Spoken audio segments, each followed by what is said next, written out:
Welcome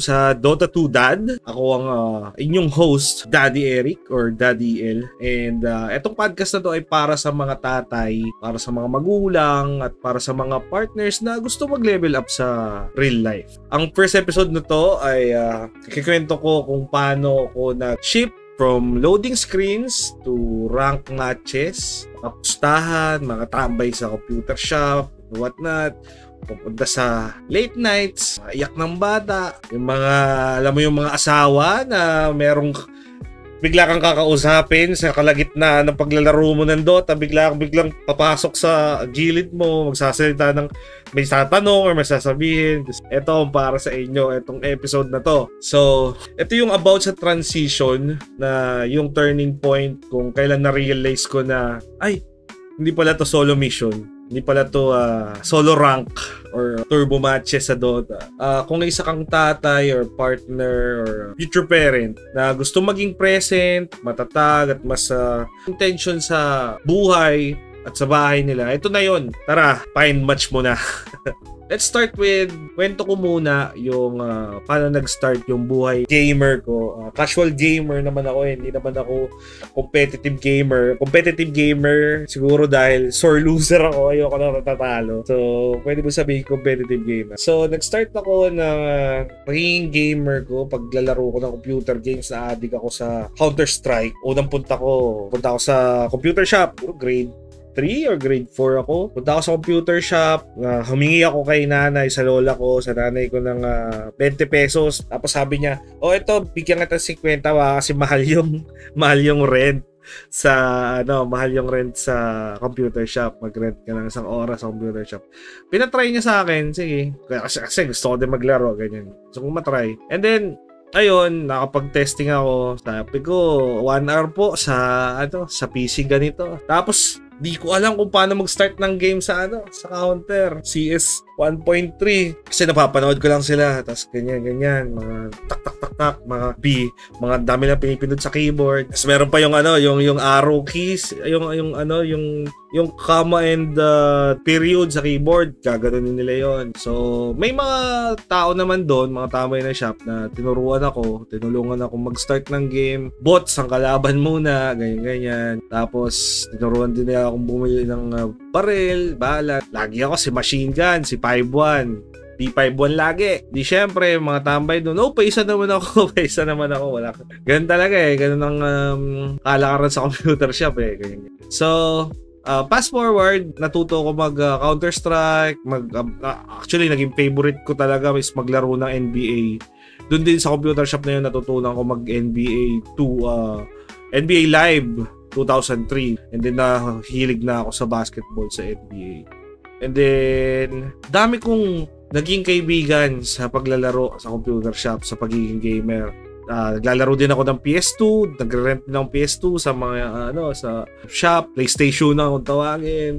Doon ko nakilala yung mga kaibigan ko, yung mga tropa ko, hanggang ngayon nag-tropa ko pa rin sila. Yon, sa pag-PlayStation ko, nakilala ko, lumipat-lipat kami ng ibang paglalaroan na computer shop, and then natuto kong mag-Dota. Actually, natuto kong mag-Dota kasi na peer pressure lang ako. Nag-rent kami. Laro tayo Dota, ganto, ganyan. Hindi ko alam kung ano yun. Ang alam kong laro is Warcraft, yung Frozen Throne, yung Reign of Chaos, Frozen Throne, yung nagbi-build ka ng mga bahay-bahay, tapos gaano ka ng mga troops and heroes, tapos pag lalabanin mo sila, yung ganun na. RTS ba tawag doon? Hindi ko alam kung anong tawag doon. So yun na nga, tutunan ko mag-Dota. Unang hero ko ata, si Rasta, naka-SNY. Ko naman, ano ba yan? Naka-SNY na Rasta. So yun, natuto ko mag-Dota. Nakahiligan ko. Yun ang the best moment ko na natuto ko mag-Dota. One of the best moments of my life is natuto ko mag-Dota. Kasi sobrang dami kong nakilalang kaibigan. Sobrang dami kong naging katrash talkan. Dumating sa part na medyo tumanda na ako, nag-college life. So, hindi naman siya nakapag-Dota. Wala rin ako sariling PC. And minsan lang makapaglaro. Pag dumating yung college life, nagkaroon ng mga computer shop sa school ko. Then, doon ko nakilala, yung ibang college friends ko, doon ko nakilala sa paglalaro ng Dota din, sa computer shop din. And then, pagka-graduate ko, 2018 ako graduate. Pero bago ako graduate ng December 2018 is meron na akong work. Nag-work na ako sa Makati. Sumasahod na ako. And medyo natigil yung paglalaro ko ng computer games. Yan. Tapos, ano na lang ako mga kaibigan ko, tumatambay-tambay na lang kami. Yun yung buhay ko bago ako naging tatay or asawa or yun, husband. And matagal kong naitigil yung paglalaro ko ng computer games, especially Dota. Nag-asawa ako 2019, December. And then, nakanak yung wife ko ng March. Sobrang special nung araw na yun. Bukod sa COVID lockdown, parang ano ko yung sarili ko na buo yung pamilya ko. And then, pag kinount mo yon yung 2018 ko na nagtatrabaho ko until 2023, siguro mga 2018 to 2023, which is 5 years. Tama, 5 years. 5 years ako na hindi nakapaglaro ng Dota na tuloy-tuloy. Meron siguro once in a month or once every quarter of the year. Kasi kahit papano yung laptop ko medyo kinakaya-kaya pa, pero ang problema kasi is wala kaming internet na maayos. So, start kami ng family, so medyo start from scratch kami, ganyan. Started from the bottom, now we're here. Ayun, masaya. Kung isipin mo, medyo matagal din yung taon. Nagulat nga ako, iba na pala yung Dota, ganito, 5 years na ako hindi naglalaro. Tapos kung ano-ano pang updates, ganyan. And maswerte ako ngayon kasi nakakapaglaro ako ng computer games. Kasi medyo malaki na naman yung anak ko. And kaming dalawa, minsan naglalaro kami. Sore loser din yung anak ko. Ayaw din ang natatalo. So, nagagalit sa akin pag ginagamitan ko ng Eddie sa Tekken.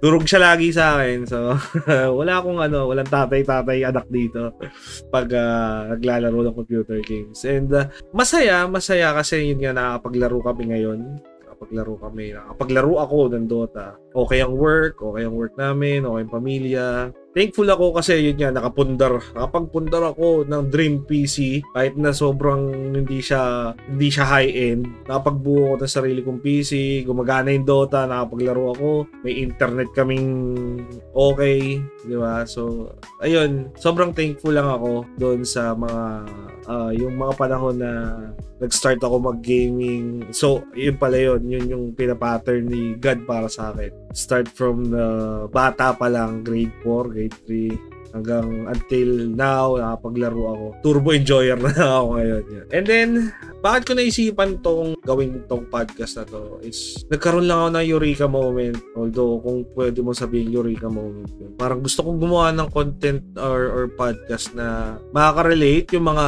tatay, yung mga kaedad ko, millennials na Dota player or gamer na nakapag-start ng pamilya, tapos yung mga di sila parang nawala na ng time sa paglalaro, ganyan. Gusto kong makipag-usap sa inyo through this podcast para malaman kung ano mga tumatakbo sa utak nyo or kung meron kayong problema about issues na minor issues, about like mga parenting, marriage, kahit sabihin hindi naman ako ganun ka-expert, pero susubukan ko na makatulong gamit tong podcast na to para na rin ma-feel nyo na hindi kayo nag-iisang mga gamer dad, gamer parent.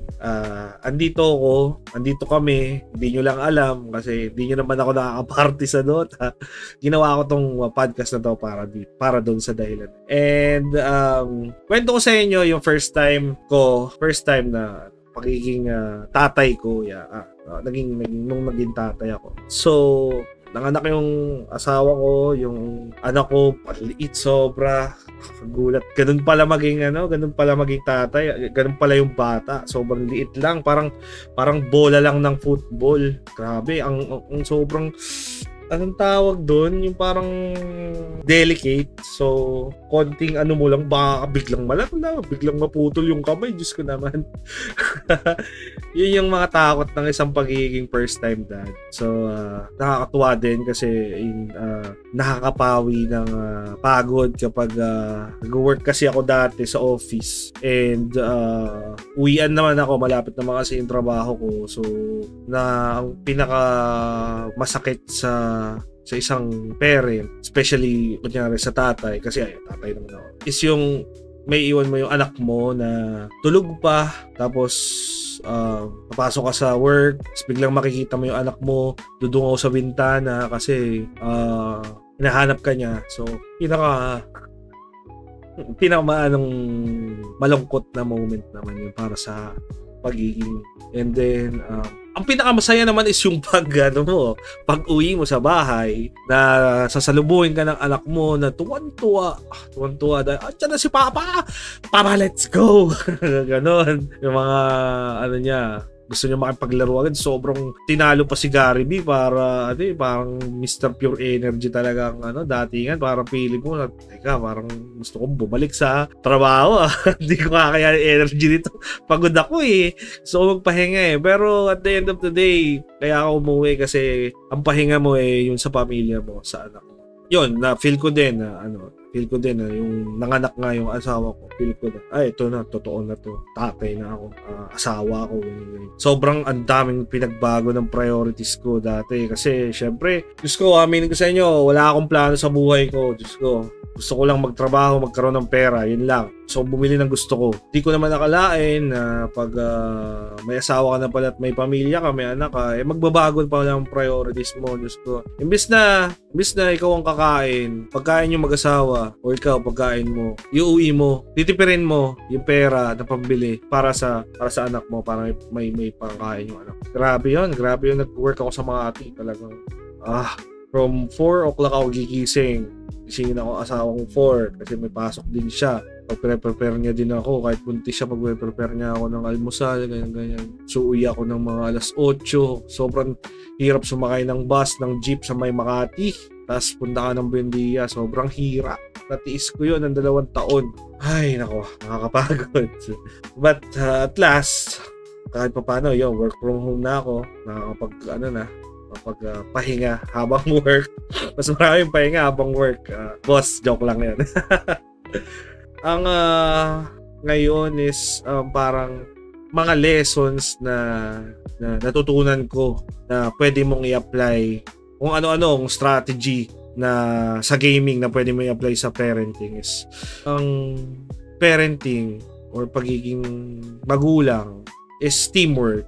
Pagdating din sa pag-aasawa, kayo mag-asawa, is teamwork talaga, teamwork. Hindi pwede solo play ka dyan. Hindi ka pwedeng mag-isa ka magpa-farm, tapos magka-clash kayo tapos magpa-farm ka pa.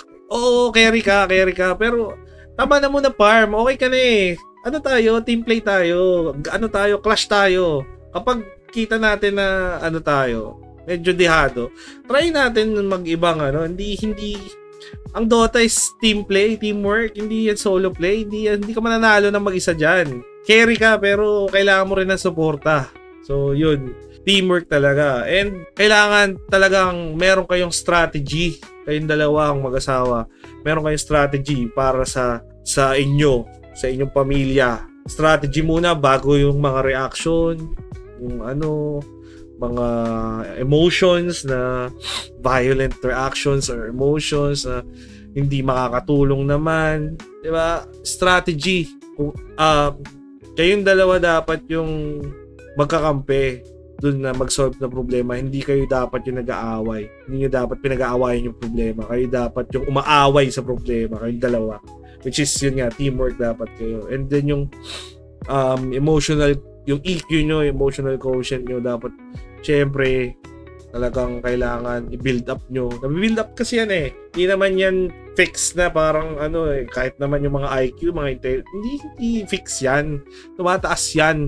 Parang sa game din na habang natatalo or napapractice yung hero mo, kunyari gusto mo matuto mag-invoker o mag-mipo, syempre papractice mo yan, demo hero mo yan, practice or kahit yung iba nga nilalaban agad sa rank, kaya kapal na mukha. Diba? Ayun, matitibay yung loob nun. Sobrang confident nun na mag-mipo. Unang beses niya gagamit ng mipo sa rank. Gagawin niya pa dun sa rank talaga. Grabe. Idol ko kayo. Isa kayong mga alamat.